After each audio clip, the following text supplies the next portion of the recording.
어느 분이 그런 말을 했습니다.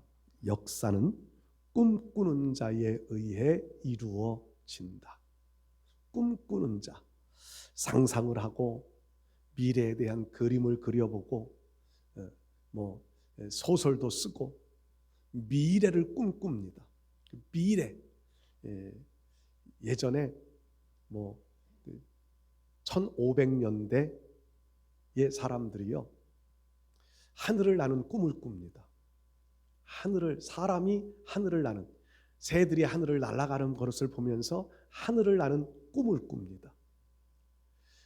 그러다가 비행기가 만들어집니다.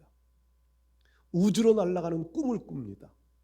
우주로 날아다니는다는 것이 가능했을까요?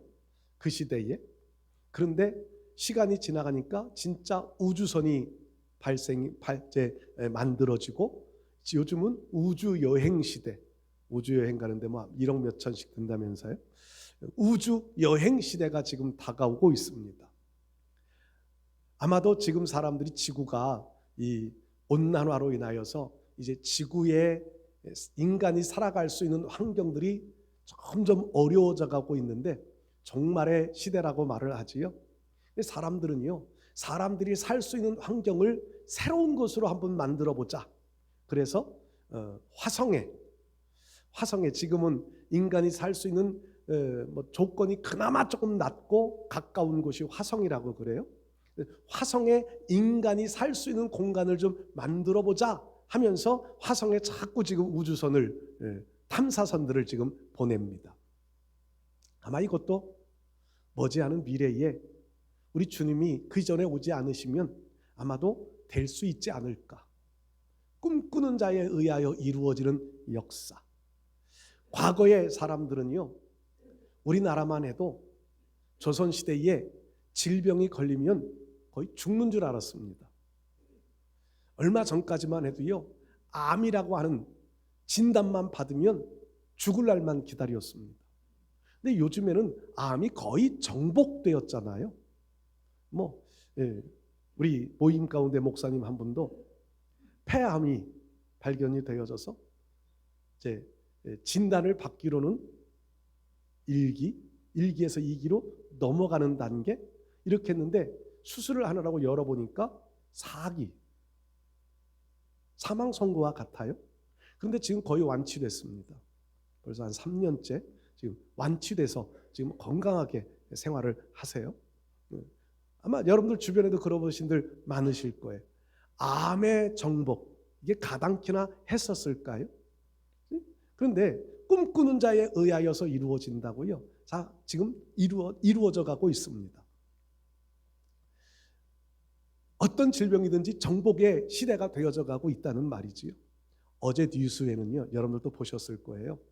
AI, 그러니까 컴퓨터 인간이에요. 컴퓨터 인간이요, 누구든지 목소리를 15초만 들으면 그 사람의 말투, 억양, 그 사람처럼 말을 한대요. 분간이 안 돼. 전문가도 분간이 안 된대요.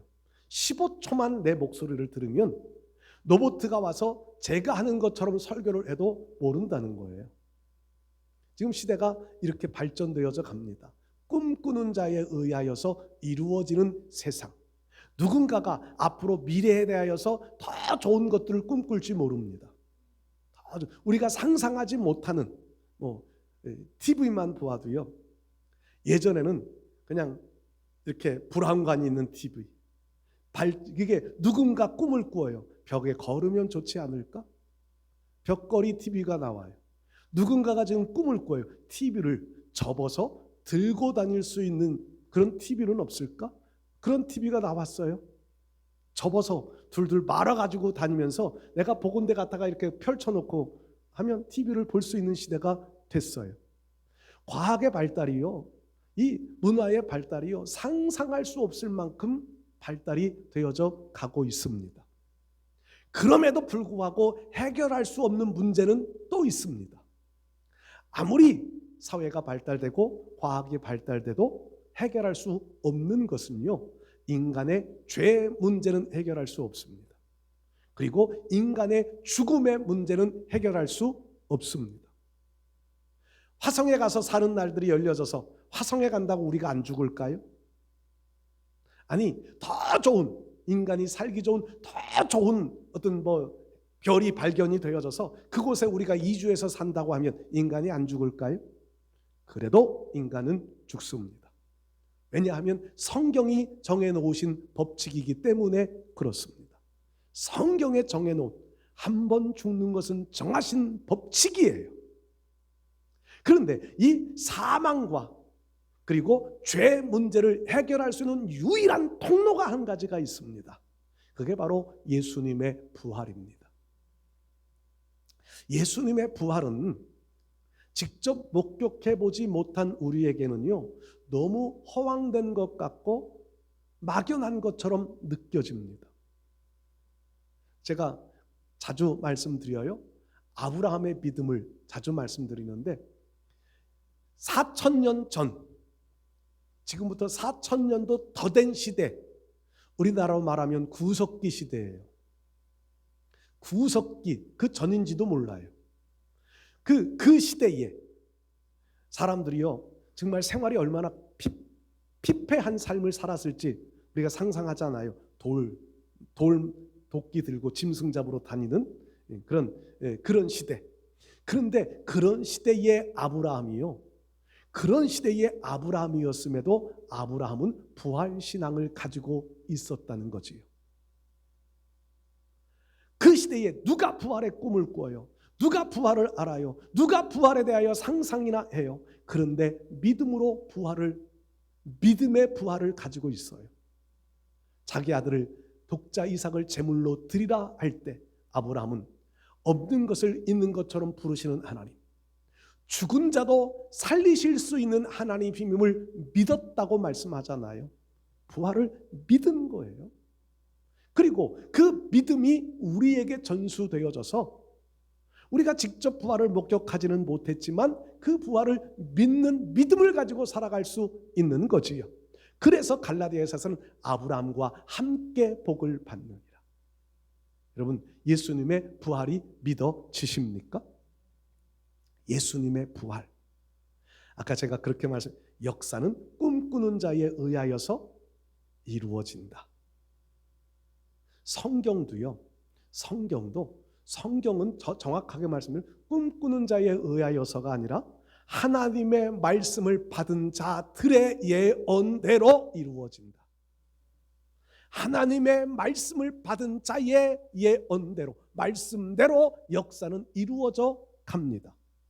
제가 그렇게 표현하는 톱니바퀴가 마저 돌아가듯이, 톱니바퀴가요, 기계들이 돌아갈 때 톱니바퀴가 하나만 잘못되어 삐져나가도요, 기계는 망가져요. 하나님의 계획하심의 톱니바퀴가 하나만 어긋나도 역사는 잘못된 곳으로 갈 거예요. 그러나 하나님의 선지자들, 하나님의 말씀을 받았던 예언자들이 예언한 대로 톱니바퀴 같이 모든 역사가 정확하게 맞아 들어갑니다. 그 말씀대로 가운데 한 부분이 예수님이에요. 가장 중요한 핵심이 예수님이에요. 예수님이 이 땅 위에 처녀의 몸을 입고 오셔서 고난의 삶을, 이사야서에 있는 말씀처럼요, 순한 양 같다. 그러면서 외모도 볼품도 없는 그런 인생, 고난의 인생을 사셨지만 그러나 그 예수님이 부활하셨다는 겁니다. 이건 어느 날 갑자기 이루어진 사건이 아니에요. 제자들의 시대, 사도들이 살던 시대 갑자기 일어난 사건이 아니라 이미 그 수천 년 전부터 예언해 놓으신 말씀대로 이루어진 것뿐이에요. 그리고 오늘 성경 말씀에도 예수님이 말씀하시지요. 예수님의 부활하심의 현장을 찾았던 여인에게 천사가 말해요. 천사인지 예수님인지는 모르지요. 그런데 이 기록한 문구에 내놓고 보면 천사라고 우리가 생각하고요, 말씀대로 살아나셨느니라.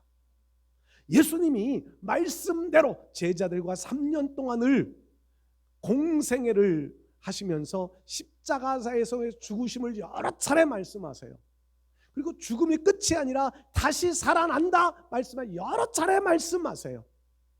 예수님은 말씀하신 대로 죽으셨고 말씀하신 대로 살아나셨습니다. 여러분, 이 말씀하신 대로라고 하는 것이요, 우리가 믿어야 될 믿음이에요. 우리가 가져야 될 믿음이에요. 우리를 향한 하나님의 모든 것들도 말씀대로 우리를 사랑하십니다. 말씀하신 대로 우리를 구원하십니다. 말씀하신 대로 우리도 다시 살리실 거예요. 말씀하신 대로 예수님 다시 오실 거고요. 말씀하신 대로 오늘 저와 여러분들은 반드시 천국으로 가게 될 줄 믿습니다. 말씀대로, 말씀하신 대로. 제가 오늘 이 말씀하신 대로라고 하는 이 문구를 이렇게 가지고 묵상한 몇 가지, 오늘 부활의 주일에 우리가 마음속에 꼭 간직해야 될 믿음을 몇 가지 한번 나누며 은혜를 나누겠습니다. 첫 번째로요, 예수님은요 말씀하신 대로 부활하심은 확실한 사실이라는 겁니다. 확실한 내용이라는 거예요. 예수님의 부활이 없다면, 제가 지난주에도 한번 그런 말씀을 드렸는데, 예수님이 다시 오시지 않는다면 우리의 믿음이 가짜다. 그 근거를 제가 고린도전서 15장이라고 말씀드렸잖아요.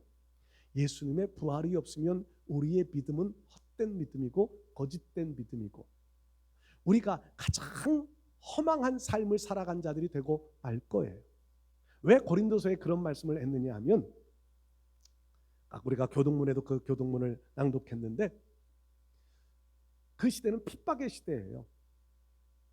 예수 믿는다고 하는 것 때문에 많은 사람들이 순교를 당해요. 핍박을 받습니다. 그런데 예수님의 부활이 없는데, 그 모진 핍박을 받으면서 믿음을 지키는 사람들은요, 부활이 없다면 얼마나 불쌍한 사람들이에요. 부활이 없다면 그들이 가진 것은 모두 거짓말이에요. 가짜예요. 차라리 예수님 부인하고 편안하게 사는 게 더 나을지도 몰라요. 그런데 그들이 그렇게 순교를 당하면서, 고난을 당하면서, 굶주려가면서, 매를 맞아가면서 믿음을 지키는 이유는 예수님의 부활이 사실이었기 때문입니다. 그들의 가슴 속에는 예수님의 부활에 대한 확신이 있었기 때문이에요. 우리도 이런 믿음 가져야 할 줄로 믿습니다. 예수님이 부활하신 것은 역사적인 사실입니다. 그래서 성경 말씀을 보면요, 예수님의 태어나실 때의 상황을 누가 다스리던 시대, 누가 왕이든 시대, 누가 제사장이든 시대, 역사적인 시대를 지금 설명하는 이유들은요, 이것이 거짓말이 아니라는, 이 시대에 진짜 있었다는 겁니다. 진짜 있었던 사건. 그래서 그 시대를 설명하기 위하여서 우리가 몰라도 될 이름들인 것 같지만, 로마에서 파송된 이스라엘의 총독의 이름들이 그곳에 기록되어지고, 그 당시에 제사장들의 이름이 기록되어지고, 분복왕이라고 하는 지역별로 다스리는 왕들의 이름이 기록되어지는 역사적인 시대였다는 거지요. 예수님의 부활은요, 분명히 역사적인 이 땅 위에서 이루어졌던 사건들인 줄로 믿습니다. 그럼에도 불구하고 유대인들은 예수님의 부활하심을 거부합니다. 부인합니다. 인정하지 않습니다. 로마 지도자들도 예수님의 부활을 인정하지 않았습니다. 특히 그 당시엔. 지금도 유대인들은 예수님의 죽으심과 부활하심을 인정하지 않습니다. 왜냐하면 자기들이 죄인으로 정죄해서 죽였던 사람이 예수님이셨거든요. 근데 그 예수님이 부활하셨다라고 하면 자기들의 정죄했던, 십자가에 못 박으라고 외쳤던 것이 자기들의 잘못이 되어져 버리고 마는 거잖아요. 자기들의 잘못을 인정하려 하지 않아요. 지금 정치인들 중에도 그런 사람들이 여럿이 있다고 그러던데, 자기들의 잘못을 인정하고 싶어 하지 않아요. 그래서 예수님을 부인해. 근데 그것처럼 미련한 게 어디 있을까요? 저는 그런 생각을 해봤습니다. 유대인들이 예수님이 메시아가 아니고 십자가에 죽었지만 부활하신 것이 아니라고 고집하는 이유는요, 자기들이 죄를 인정하고 싶지 않아서인데, 그 인정하지 않음 때문에 지옥에 가는 거 아니에요. 오늘 우리가 예수님을 믿는다고 하는 것은요, 우리의 죄인됨을 인정하는 겁니다. 예수님 앞에, 그리고 내 죄를 고백하고 용서받는 거예요. 그것 때문에 예수님 죽어 보혈을 흘려주셨으니까. 그리고 부활하심은요, 그 죄를 용서받은 하나님의 사람들을 다시 살리시기 위함이기 때문에 오늘 우리가 예수님을 역사적인 시간 속에서 부활하셨던 예수님을 믿는 믿음이 우리에게는 너무 중요합니다. 사도 바울은 이 예수님의 부활이 확실한 사실이라고 하는 것을 증거하려고 아까도 교동문에도 낭독했던 고린도전서 15장에 있는 말씀처럼요, 부활의 목격자들을 증인으로 거기에 내세워 놓습니다. 막달라 마리아가 제일 처음 무덤으로 갔다가 부활하신 예수님을 보았고, 베드로와 요한이 무덤으로 달려가 빈 무덤을 확인하고, 그리고 그 부활하신 예수님은요 10명의 제자들이 모여 있는 곳에 오셔서 평안이 있을지어다, 내니 두려워하지 말아라. 부활하신 예수님이 직접 나타내 보여주시고요, 그 자리에 없었던 도마가 내가 예수님 못자국을 만져보고 허리에 창자국을 만져보지 않으면 믿을 수 없다. 그 도마가 있는 자리에도 예수님 오셔서 만져봐라. 그리고 믿음 없는 자가 되지 말고 믿는 자가 되라. 도마는 그 자리에서 꼬꾸라져 버리고 말지요. 500여 형제에게 보였다고 그래요. 성경에 예수님이 승천하시던 날 그 자리에 많은 사람들이 모였습니다.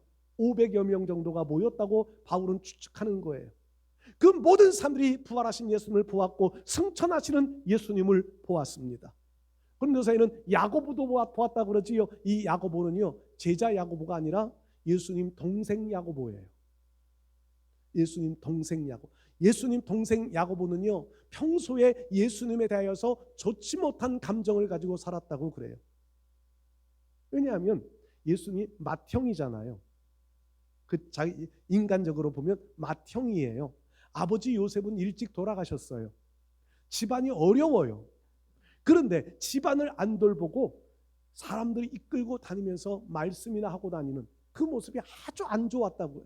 야고보의 눈에는 그게 안 좋아 보였다는 거예요. 그런데 그 야고보에게도 예수님이 찾아오셔서 동생에게 부활하신 예수님이 보여주신 거예요. 나타내 주신 거예요. 야고보는 자기 형에 대한 나쁜 감정들, 잘못된 것을 깨달아요. 회개해요. 철저하게 잘못 고백해요. 그리고 변하여 새 사람이 됩니다. 부활하신 예수를 만나고 난 다음엔 변하여 새 사람이 되어져요. 그리고는 예루살렘 교회의 초대 감독이 됩니다. 성경에 나오는 사도행전에 나오는 이 예루살렘 교회의 야고보는 예수님 동생 야고보이고요.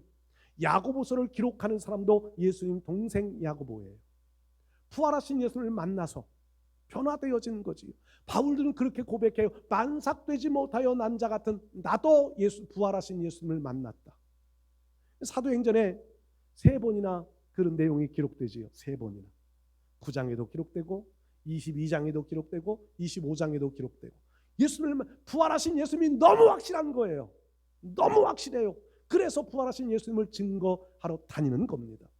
여러분, 예수님은요 막연하게 누구의 말에 의하여 누가 조작한 것처럼 부활에 계신 예수님이 아니라 많은 사람들이 보았고 확증해 놓고 있습니다. 그뿐인가요? 지금도 2000년이 지나간 지금도 수많은 사람들이 부활하신 예수님을 직접 만난 사람들이 얼마나 많아요. 꿈속에서 만난 게 아니고요, 그냥 환상 속에 그림 속에 만난 게 아니라 직접 만났다고 고백하시는 분들이 얼마나 많아요. 여러분들은 그렇게 직접 예수님 만지는 이런 만남은 아니었을지라도 말씀으로 찾아오신 예수님을 만나신 줄 믿습니다. 부활하신 예수님은 확실하게 살아계십니다. 그래서 예수님은 엊그저께도 며칠 전에도 예루살렘 그 성지순례 드라마가 아니고 이제 예루살렘을 여행한 것을 쭉 찍어갖고 이제 하는 그런 거 있잖아요. 세계 여행 뭐 그런 거. 예루살렘 그거 하는데 유심 있게 또 관심이 가서 봤어요. 예루살렘에 예수님 무덤이라고 그곳에 수많은 관광객들이 몰려요. 저도 그곳에 갔는데요, 사람들이 얼마나 많은지 들어갈 수가 없어요. 저는 안 들어갔어요. 근데 그곳에 일부러 그 긴 줄을 서서 들어가요. 왜? 빈 무덤을 봐서 뭐 하게요? 저는 그 당 이 성지순례 갔는데 그런 마음 들더라고요. 빈 무덤 봐서 뭐해? 이미 예수님 살아계신데. 예수님 살아계신데 빈 무덤은 봐서 그래서 안 들어갔어요. 줄 서기 싫어서. 예수님 그 장례 치렀던 거기 굉장히 화려하게 꾸며놨어요. 그곳은 들어가봐. 굉장히 화려하게 꾸며놓고요. 사람들이 막 그곳에 가면 그 관이 있었던 그 자리에 가면 막 만지고 막 키스하고 막. 저는 그 가까이 안 갔어요. 사람들이 줄 서갖고 거기 가는 한 두세 시간은 걸릴 것 같아서 멀찌감치서 봤어요. 왜? 예수님 부활하셨는데 누우셨던 자리가 무슨 소용이 있어요? 부활하셨는데. 그런데 그런 것을 상품화해서 만들어 놓고 사람들이 그것을 이끄는 이유가 뭘까? 그런 생각을 하게 되더라고요. 왜 그렇게 예수님 죽으셨던 누우셨던 무덤을 왜 관광 상품으로 만들어 놨을까? 돈벌이겠지요. 근데 사탄의 전략은 아닐까? 그 예수님의 부활이 아닌 죽으신 예수님으로만 바라보게 만드는 거예요. 부활하신 예수님을 바라보게 만들어야 되는데. 저도 그런 생각을 회개하는 마음을 좀 가져보았는데 설교 시간에 수많은 설교 속에요.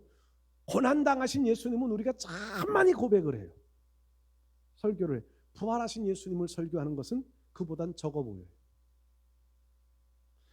언젠가도 제가 한번 설명을 천주교의 십자가와 우리 개신교의 십자가의 차이점을 아세요? 천주교의 십자가는요.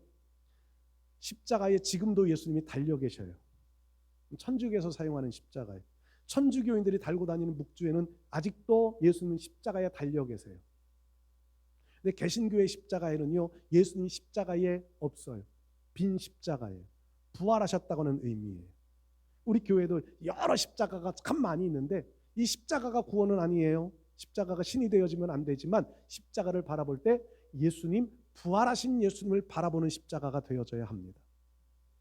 예수님 십자가에 여전히 달려 계시지 않아요. 부활하셨습니다. 그러니까 부활은 역사적인 사실입니다. 두 번째, 오늘 시간이 좀 많이 가네요. 두 번째, 예수님은 말씀하시던 대로 신령한 몸을 입으셨습니다.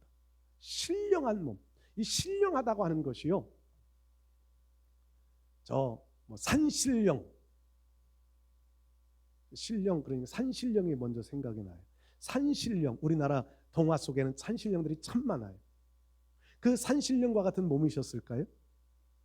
수염은 길고 하얀 봇을 입고 지팡이를 딱 들고. 산신령은 그런 모습 그려지지 않으세요? 워낙 어릴 적부터 동화 속에 그런 그림만 봐서. 신령한 몸을 입으셨다. 산신령 같은 그런 존재가 아닙니다. 신령한 몸을 입으셨다고 하는 것은 사실 우리가 경험해보지 못했기 때문에 말로 표현하기가 많이 어렵습니다. 어떤 모습일지 많이 어려운데 성경상에 나타난 부활하신 예수님의 행적 속에 신령한 몸의 모습을 우리가 몇 가지로 한번 찾아볼 수 있는데요. 신령한 몸은요, 살과 뼈도 가지고 있습니다. 예수님 몸은 살과 뼈를 다 가지고 계셨잖아요. 부활하신 몸. 그러니까 만져봐라. 만졌어요. 도마가 직접 만지지는 않았지만 만져본 사람들은 있지 않을까? 살과 뼈가 있어요. 그런데 공간적인 시간적인 제약을 받지 않으세요. 그러니까 제자들이 두려워서 모여있는 공간, 문 다 잠궈놓고, 근데 예수님 그곳에 호련히 나타나십니다. 공간적인 제약이 없어요. 시간적인 제약이 없어요. 오늘 아침에도 우리가 읽었지만 엠마오로 가는 두 제자, 엠마오로 향하여 갑니다. 먼 거리예요. 근데 그게 부활의 아침이에요. 부활하신 예수님이, 부활하신 그 예수님이요, 엠마오로 가 계시면 예루살렘에 있는 다른 사람들은 어떻게 만나요? 공간의 제약이 없다는 겁니다. 살과 뼈는 가졌으되 공간의 제약, 시간의 제약을 받지 않으십니다. 그러니까 그 예수님은요, 부활하신 예수님은 지금 한국에도 계시고 미국에도 계시고 이스라엘에도 계시고 전 세계에 다 계실 수 있는 거예요. 부활하신 예수님이시기 때문에 가능한 겁니다. 인간의 육체 몸을 가지고만 계셨다면 예루살렘에만 머물러 계셔야 될지도 모르지만 부활하셨기 때문에 전 세계 어디든지 지금도 계신 분이 우리 예수님이신 줄 믿습니다. 또 예수님은요, 부활하신 신령한 몸을 입으신 예수님은요, 음식을 먹으실 수도 있었습니다. 음식도 먹어요. 우리 같이 똑같이 음식을 먹어요. 요한복음 21장 말씀에 보면 갈릴리 바다에 고기 잡으러 간 제자들에게 예수님 찾아가셔서 식탁을 마련해 놓으시고 불도 피워 놓으시고 고기도 구워 생선을 구워 놓으시고 제자들에게 잡은 생선 좀 더 가지고 와라. 그래서 제자들과 함께 식탁을 나누세요. 그때 제자들만 먹으라 그러고 예수님은 안 드셨을까요? 드셔요. 드세요. 음식을 먹고 신령한 몸인데도 음식을 먹어요. 그러나 꼭 음식이 필요한 것은 아니에요. 안 먹어도 사는데 지장 없어요. 안 먹어도 살아가는데 아무 지장이 없어요. 인간의 보통 육체를 가지고는요, 이 우주로 나갈 수 없습니다. 맨몸으로. 여기에 지상으로요 몇 킬로만 올라가도 우리 몸은 마치 보거가 배뻘록 나오듯이요. 지상으로 조금만 올라가면 우리 몸은 불어나기 시작합니다. 그러다가 더 올라가면 터져버리고요. 더 올라가면 불타 소화되어 버리고 말아요. 없어져 버리고 말아요. 근데 부활하신 예수님은요, 그런 제약을 받으셨을까요? 구름을 타고 올라가셨다고 말씀하는데 아무리 높이 올라가도 몸이 변형되지 않고요. 타버리지도 않고요. 소멸되어져 버리지 없어져 버리지도 않아요. 이게 신령한 몸이에요. 여러분, 이 신령한 몸. 근데 신령한 몸은 그냥 갑자기 입으신 게 아니라 성경에 이미 구약에 다 예언되어져 있는 말씀들이고요. 예수님이 그렇게 말씀하셨던 내용들이고 신령한 몸을 입고 계십니다. 세 번째로요. 말씀하시던 대로 우리도 그 신령한 몸을 우리도 부활하여 우리도 그 신령한 몸을 입게 될 줄로 믿습니다. 신령한 몸은요. 예수님 부활의 아침에 부활 십자가에서 죽으시고 난 다음에 로마 군인들이요 예수님을 무덤 속에 장사해 놓습니다. 장사해 놓고 큰 돌을 예수님 평상시에 살아계실 나 다시 살아난다 말씀하신 것을 유대인들도 알아요. 로마 군인들도 알아요. 그러니까 종교 지도자들이 유대 지도자들이 예수님이 살아난다고 했으니까 못 살아나게 못 나오게 큰 돌로 막아놓자. 돌을 옮겨서 무덤 유대인들의 무덤은 동굴 속이잖아요. 동굴. 근데 그 입구를 큰 돌로 막아요. 누가 도적질해 가지 못하게 그 총독의 도장을 찍어서 딱 붙여놔요. 돌을 옮겨야 되는데 이건 훼손하면 도적이 되고요. 처벌받을 수 있게 되는 거지요. 완전해요. 그리고 군인들이 지킵니다. 도망 못 가게. 누가 훔쳐가지 못하게 군인들이 지킵니다. 그렇다고 해서 예수님의 부활을 막을 수 있었을까요? 로마의 권력, 빌라도의 권력도, 유대 종교 지도자들의 자기들이 가지고 있는 기득권도 예수님의 부활은 막을 수 없었습니다. 예수님의 부활은 그래서 종교를 뛰어넘는 권력을 뛰어넘는 세상의 모든 것을 뛰어넘는 초월적인 역사였습니다. 제가 왜 이 말씀을 드리느냐 하면 우리의 부활도 그렇다는 겁니다. 우리의 부활도 죽은 지 2000년이 되든 4000년이 되든 아무 상관없어요. 뼈가 다 썩어 사가져 없어져 버려. 살이 다 분해되어 없어져 불 속에 타서 없어져 버려. 그래도 상관없어요. 세상에 그 무엇도 부활을 막을 수 없습니다. 예수는 부활의 첫 열매가 되셨다고 말씀하지요. 첫 열매. 성경에 기록되어진 말씀이잖아요. 그 첫 열매는요. 첫 열매가 맺혀지면 그 다음 열매도 또 맺혀요. 그 다음 열매도 또 맺혀요. 내년 되면 또 맺혀요. 저는 우리 감나무가 감 안 열리는 줄 알았는데 재작년에 열렸잖아요. 작년에 또 안 열렸어요. 왜까 그랬더니 거름을 안 줘서 그렇대요. 작년에는 거름도 주고 보온도 해주고 올해는 반드시 열릴 거라고 기대해요. 왜? 열매가 맺혀졌었으니까. 예수님의 부활은 예수님 부활하셨으니까 우리도 부활한다는 겁니다. 근데 차이점이요. 예수님이 죽은 자를 살리신 사건들이 성경에 많이 기록되어져 있습니다. 지금도 죽었다가 살아난 사람들의 이야기들이 많습니다. 그 사람들과 우리의 부활과의 차이점은요. 죽었다가 살아난 예수님 말고 다른 사람들은요. 다시 죽었습니다. 얼마를 살다가 다시 죽어요. 모두가 또 죽습니다. 근데 우리의 부활은 예수님의 부활을 닮는 거예요. 죽었다가 살아난 나사로의 부활을 닮는 게 아니라 우리는 예수님의 부활을 따라가는 겁니다. 그래서 예수님의 부활은 첫 열매예요. 우리의 부활은 완전한 부활입니다. 또 죽지 않습니다. 예수님이 신령한 몸을 입으신 것처럼 우리도 부활하면 신령한 몸을 입게 될 줄로 믿습니다. 예수님의 부활은 확실한 거고요. 우리의 부활도 확실한 거예요. 그러니까 부활의 확실을 가지고 살아가는 사람들은요, 이 땅 위에서 야고보 사도가 말하는 것처럼, 야고보서에 기록되어져 있는 것처럼 말로만 하는 신앙이 되어질 수 없다는 겁니다. 확실한 부활의 확신함을 가지고 있다면 그 부활의 때를 위하여서 준비해 갈 수 있는 신앙, 주님 앞에 설 때를 잘 준비해 갈 수 있는 신앙이 되어져야 합니다. 예수님의 부활의 생명을 가진 자들로서 저와 여러분들은 이 부활의 날을 기대하면서 부활의 날에 착하고 충성된 종이라 인정받을 수 있는 이런 부활 신앙 우리 모두 되어지실 수 있기를 주의 이름으로 축복합니다.